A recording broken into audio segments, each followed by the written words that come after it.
magpa-inject ka, kag napatay ka, hindi ka mapatay nga masinulubon. Grupo, niga, grupo, may mga batchmate ka, niga.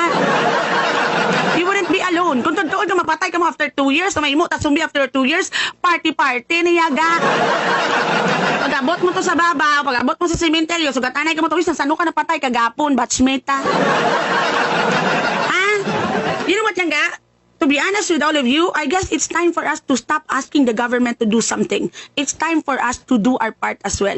Pa-inject ng kamuda. Magpa-inject ka mo, dalon yung bilog yung pamilya para kung mapatay, magi ka mo to ubod sa pasama. Why call ba? Kung siti ko mapatay, kami tanan sino palubong. Barangay, kaya sila man nag-inject. Ha? Pa-inject na to. Nasumbi man tagyapon. Mapa-inject kita kay maging maayo ng mga pumuluyo. Kaya kung mapatay after 2 years, masumbit after 2 years. So at least